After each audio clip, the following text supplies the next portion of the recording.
In this video, we will be discussing how to obtain the difference equation for an integral controller, and then we can extend the idea to a PA controller, which is a proportional integral controller. So what I have on the screen is the plant which we are already familiar with. We have the power circuit, which is the plant, followed by its control system. As the first point, I want to emphasize on the nature of the signal or nature of the error signal we will be getting, which is fed as input to the controller. This will in turn generate the duty ratio for us. I have already drawn the waveforms of V0 here. In the previous video, we have already discussed why it is occurring in such a manner. Assume that the closed loop is properly functioning, and this is an analog system.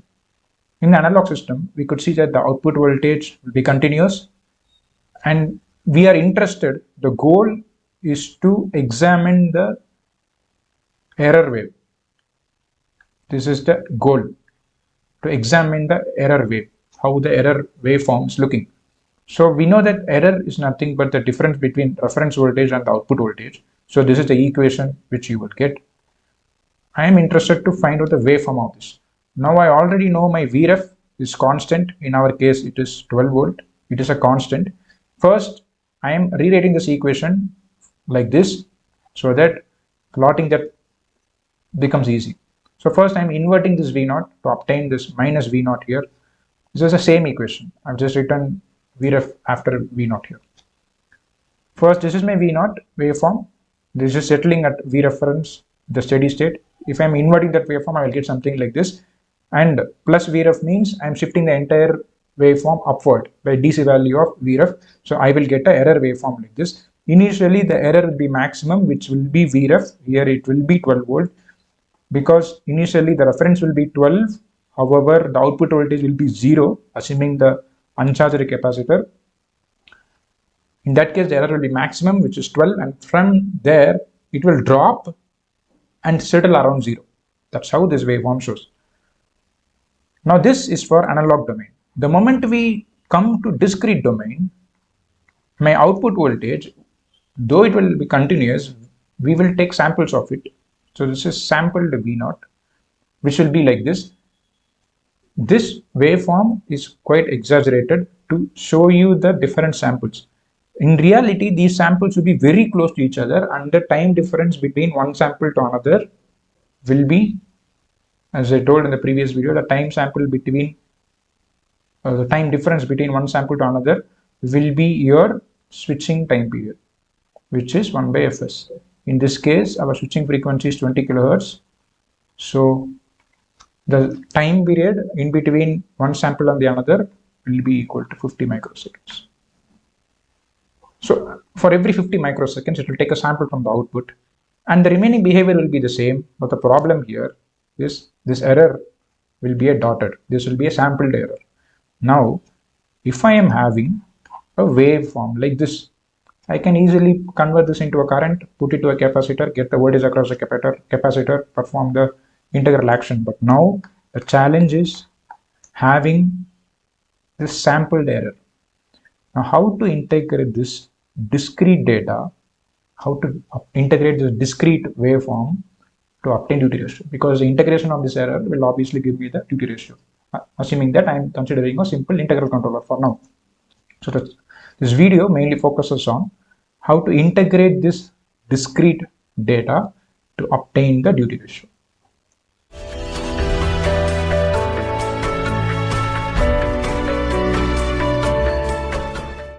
Now this is the discrete data I am having. This is the discrete data I am having. This is my time axis, and at every nth time period, I am taking a sample. So this may be Ts, this may be 2Ts, and so on, and this may be n minus 1 into Ts, and this time instant will be n Ts, and so on. Let us take these variables as k, not as n. N usually is used to refer the last. So some k minus 1 into Ts time instant is this, and at this time instant we have k into Ts, and this will be k plus 1 into Ts, and so on. So we have data only at these instances. So what we do is we form rectangles. We do not form rectangles by actually working on the signal. For analysis, for mathematical purpose, we assume rectangles corresponding to each data amplitude like this. Assume that this voltage is 12 volt initially. As I told, initially the error will be very large. This will be 12 volt. Maybe this will be 11.8 volt. This may be 11.75 volt, something like that. So these correspond to the amplitude of these data points. So what we need to do is we need to compute the area of all the rectangles, add them together so that you will get the area of the input, area under the input discrete curve, which is nothing but your output of your integral controller. Now, how to compute the area of these rectangles? We take the first rectangle, compute its area, compute the area of one rectangle at a time, of a rectangle, of one rectangle. And then we store it in some temporary variable. Initially, this temporary variable may be 0. So store it in this. So this temporary variable will contain only the area of first rectangle as of now. Then we go iterate it. We'll compute the area of the next rectangle, add it with the existing area, and then hold this whole area, this entire area, in the temporary variable. And then we again go compute the area of the third rectangle, add it to the previous value, because this value now stores the area of both rectangles. So add it to the previous value. So what we do is arrive at some formula which will be like this. Your total area will be equal to your previous area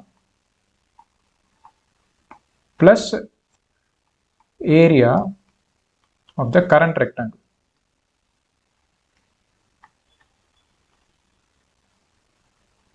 This will be the format of this phenomenon. And at the every end, you will have to take previous area, assign the total area variable to the previous area, so that when it comes next time, you will have the cumulative effect. So this should be running again and again in a loop sort of system, so that you will compute the area of all these rectangles. Now the question is how to compute the area. How to compute area of a rectangle.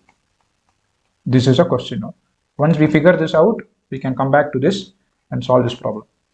Now to compute the area of these rectangles, there are several methods. We are going to look at 3 methods. The first method is the one in which we consider one sample of data, assume that my microcontroller is taking a sample, computing the error, and then doing something. Again, it's taking a sample, computing the error, doing something. Now it is taking the sample at the current instant. When I say KTS, it is the present instant. When I say K minus 1 into TS, it is a previous loop. In the previous loop, it might have had a value. That is the meaning of K minus 1 into TS. Now, at the current instant, when a fresh error value comes inside, it will take that error value and compute the area of this current rectangle. Now, how do you compute the area of this current rectangle? It's very simple. You take the base of this rectangle, which is always TS, because for every rectangle, the sampling period is same. So for every rectangle, it is always TS. Multiply it with its height. What is its height? A height is nothing but the voltage value here, which is their error voltage value or error value. So multiply it with this height. You get this base into this height. This height corresponds to which instant? Current instant. So VE of K. corresponds to this. What is VE of k? It's basically some number. If this is 12 volt, this may be some 14.6 volt or 6.7 volt, something. It's merely a number. So we just multiply two numbers, right? 16.7 multiplied by 50 microsecond. You will get a number. This number is the area of this rectangle. That's how we compute it. So the area of the current rectangle or integration of the current rectangle is given by this formula. This method is called as backward Euler method. Why it's called a backward Euler? Because we're looking backwards. So it's called backward Euler. There's a second method called as forward Euler, in which your microprocessor or microcontroller is right now at this point. But to compute this area of this rectangle, this entire rectangle, you are taking the previous value and then computing the area. In that case, your integral will be previous value, that is k minus 1, v of k minus 1, which is this value. See, understand that your microcontroller is currently at this time instant, but it is taking the value of the previous iteration, previous value of error. At this value, your voltage may be something 15.6 volt or something like that. So it will take that value, multiply it with the base, and it will compute the area of this rectangle. This is called forward Euler method. Why is it called forward Euler? Because it's looking forward in time. Now, you have to understand one thing. In the previous scenario, this area which I am shading right now, this entire area is the area we actually need. But due to this rectangular approximation, we are missing some area here. This area is not accounted for. Similarly, if you look here, this is the target area that we actually require. Under this curve, this is the actual area which we actually require. However, it is giving me an extra area. Now the problem here is, if this curve is too steep, then this area may be calculated unwantedly, and there are possibility for your systems to go unstable.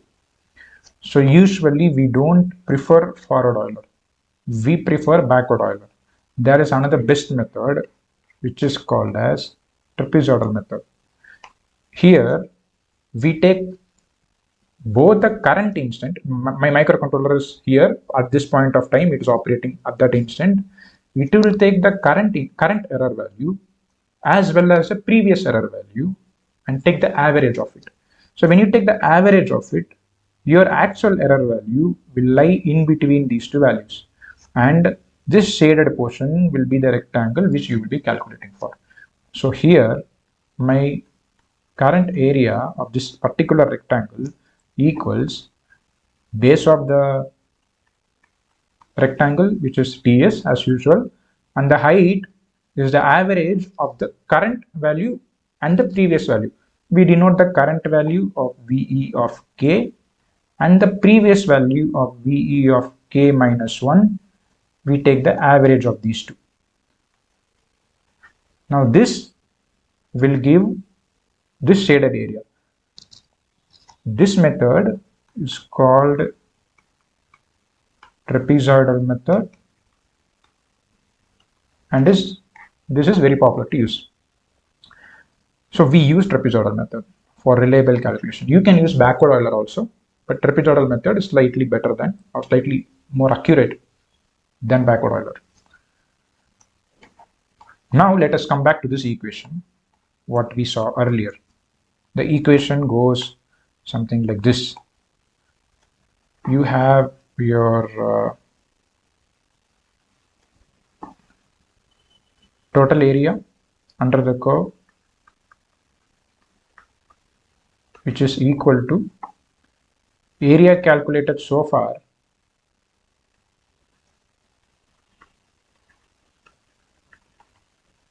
plus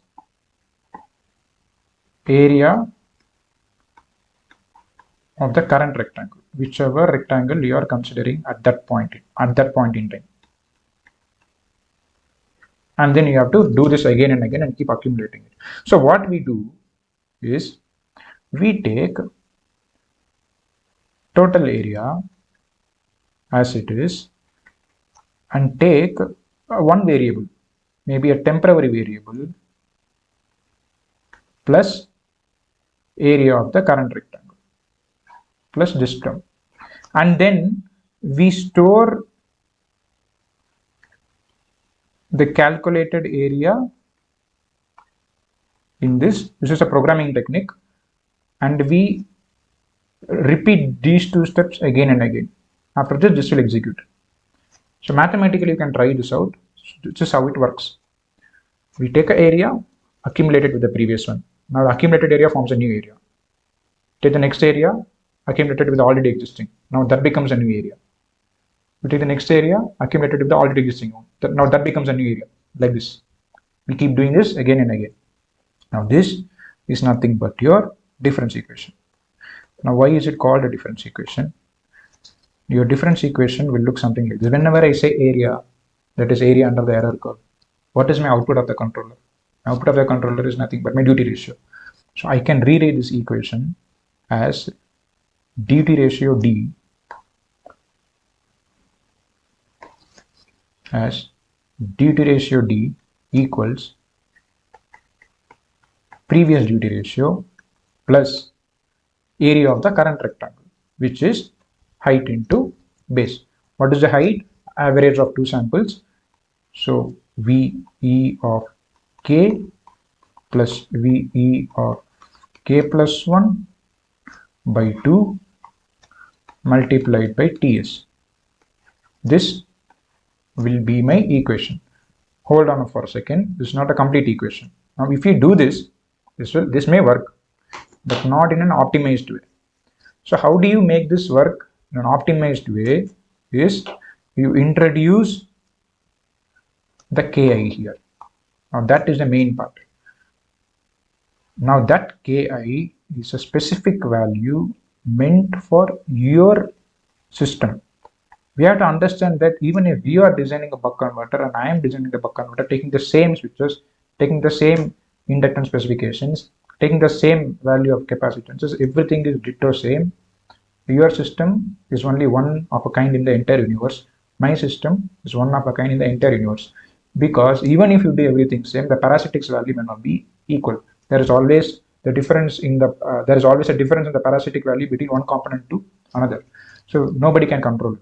So for your system, you will take all the parameter values, all the parasitic values, and put them inside the transfer function, and you will get a unique transfer function for your system. Even though I'm designing the same buck converter for the same specifications, I will get a slightly different transfer function. Now, by tuning the transfer function, you may get a different Ka value, I may get a different Ka value. So that Ka value is unique to your system. Right. Now, we have to introduce that Ki here, multiplied by this whole thing, V of K plus VE of K plus 1 upon 2 multiplied by Ts. Now this is what we call as the difference equation.